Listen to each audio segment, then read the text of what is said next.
An 18 hour exclusive, and look at the impact this story's had. It's turned out to be a political hot potato as well. I'm talking about how the government wants to sell its 40% odd stake, majority stake in IDBI Bank, to the state-owned insurer LIC.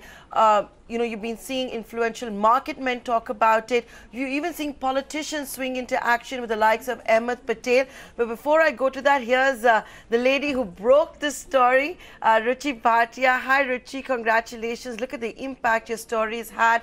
But now today you're picking up some more information on how this is moving rather fast. Absolutely, Nantara. Thank you firstly for that news break that we had on the channel on Friday. One thing is very clear. This story has definitely become a huge political hot potato. In fact, now what we are picking up is that IDBI Bank's board is likely to consider this proposal in the month of August. So now we have certain timelines as regard to this, majority stake that the government is planning to sell to the top insurer, that is LIC. Of course, it is also important to note that while a lot of questions are being raised as to what are the synergies, why is LIC looking to pick up a bank, we are given to understand that under the LIC Act, Section 6(2)(h) of the LIC Act, that permits LIC to take over any business that may add to LIC's business. So, of course, that is something that we will have to look at, that what are the advantages. But we are given to understand that the government is actively in touch with LIC as well as IDBI Bank and is discussing the synergies with regard to this proposed stake sale that they are looking to do. We are also given to understand that the rationale that the government has given with respect to IDBI Bank is the fact that the turnaround plan seems to be working. Whether, you talk about the provision coverage ratio or the operating profit, everything has seen some sort of a turnaround over the last couple of months ever since that turnaround plan has been put into place. But having said that, one has to also see that the NPAs for the NPAs for IDBI Bank are over 25% of its loan book. So that, of course, is the big concern. And does it make commercial sense or not is something that we will have to wait and watch out for. But having said that, LIC's board and government are actively in talks, and the way things are, by the month of August, we could see some finalization of this deal coming in.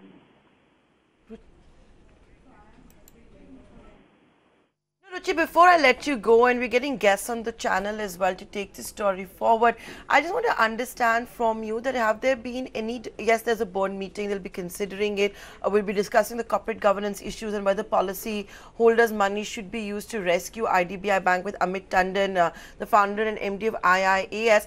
But Ruchi, just a quick word on the fact that will the government or the IRDA have to provide any kind of a special exemption for this deal to go through? For example, when you saw ONGC and HPCL deal go through, there was no open offer for the minority shareholders because the government says the owner irrespective is staying the same, there is no need for it.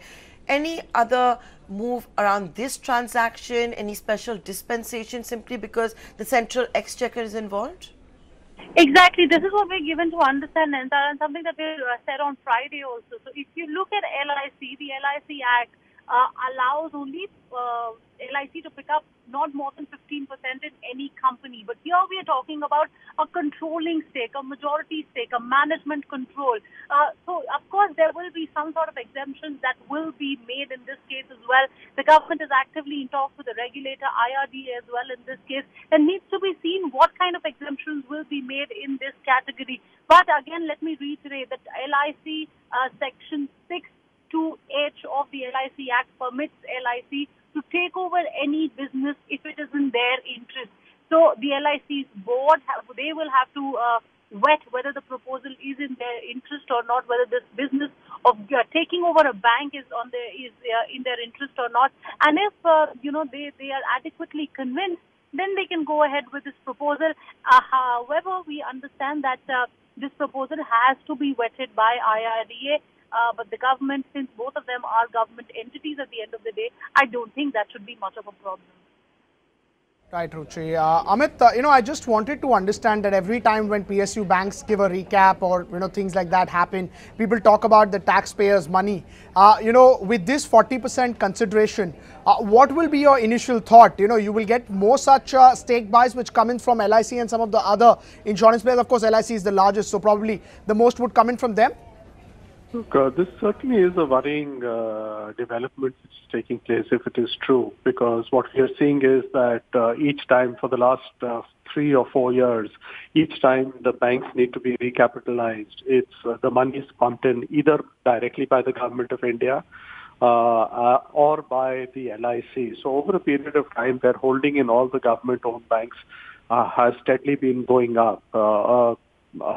Consequence of that is that since government shareholding and LIC shareholding has been going up, the retail investors or the public shareholders are actually coming down, and which is again not consistent with SEBI guidelines on ownership. Now, while at one level we do recognize the need to recapitalize the banks so that economic activity in the country can go as planned, but at the other end, having LIC repeatedly come in with all these banks owning equity is not, I think, a healthy development for the market. You need diversified ownership. Government at one level also needs to think about the fact that are they putting in good money after bad money, which seems to be the case with the number of banks. You've got banks with upwards of 20% NPL levels, and IDBI Bank is right at the top of that pile. Should you be actually putting in this money? Because you need to remember, LIC does not have the skills to run a bank, and therefore will they be able to provide the right leadership or guidance is also something which needs to be questioned. There are also other issues there. One of those is a cap on the voting by shareholders. That is also capped. The government of India can exercise its vote, but LIC certainly can't. So, you are in control of a company or you've got ownership of a company, but given your restrictions on the voting, not necessarily in control. Of course, you would expect that government of India would be supportive of what happens, or the others will not kind of cross swords with LIC. But nonetheless, these are issues which have to be thought through. It seems to be a decision which has been taken in a hurry. Amit, but I just wanted to ask this. What's the sense that you're getting? Because we earlier had the ONGC HPCL deal where money got transferred because of stake. Now you're getting this sort of a deal coming in. So more and more ways are coming in that how stake can be funded in various government entities from another. Well, it's clearly moving money from one pocket to the other, and in other cases, it's money which goes from taxpayers. In this case, it is money which is going from policy holders.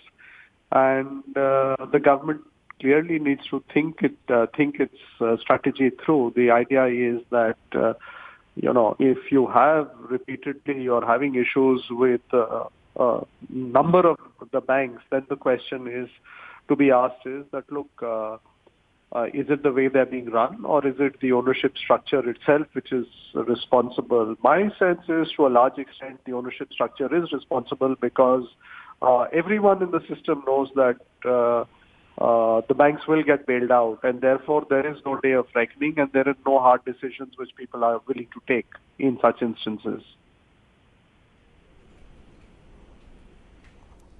Hi Amit, this is Nayantara joining in from the New Delhi newsroom. Before I talk more about the merits and demerits of this proposed transaction, I also wanted to get your word in on the fact that this is becoming a political hot potato. We are headed into election season. Look at someone as influential as Amit Patel in the Congress party deciding to tweet about the ET Now story, talking against LIC picking up the stake of the government in IDBI. What's your sense? Do you think that, if more opposition members were to jump on the bandwagon, they could force the hand of the government, simply given the political realities that we are seeing on ground at the moment? Look, it's unfortunate that, something which needs to be a economic or a financial decision becomes a political decision, because then the waters get muddied and no one thinks clearly in terms of what needs to happen. My sense is that you need to take a hard look in terms of whether these banks should be allowed to continue as standalone entities or not, and if not, then whether they should be merged with another government-owned bank as a first step.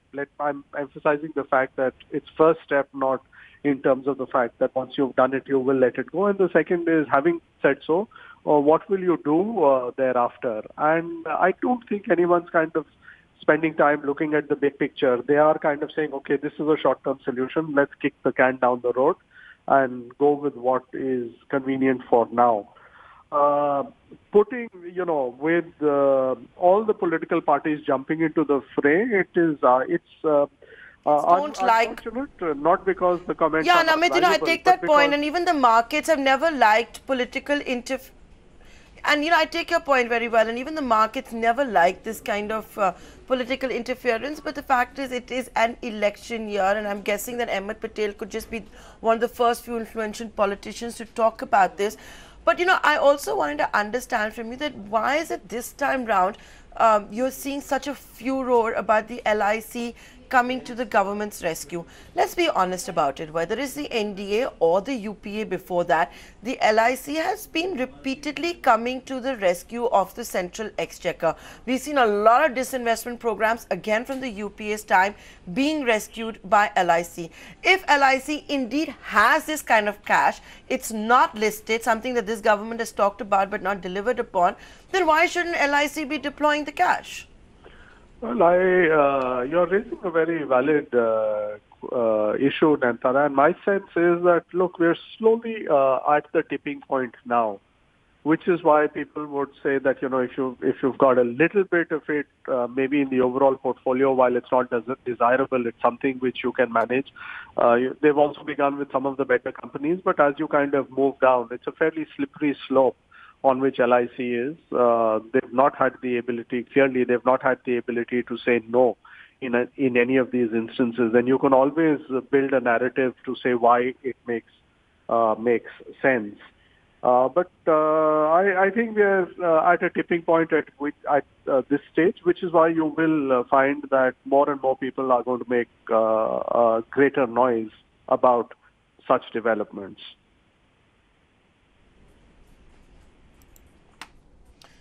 Okay, Amit, we're going to leave it at that for today. Thank you so much for joining us with this conversation on IDBI, LIC. Boy, has it been one of the biggest stories ET now has broken, and look at the kind of impact we've seen. ET Now exclusively reported how the government may transfer its stake and sell its stake in IDBI Bank. LIC currently has about 10% stake in IDBI Bank, and we're given to understand another over 40 to 43% stake will be sold for about 10,500 crores. Privatization by government is much complicated, but any private sales the LIC is much easier.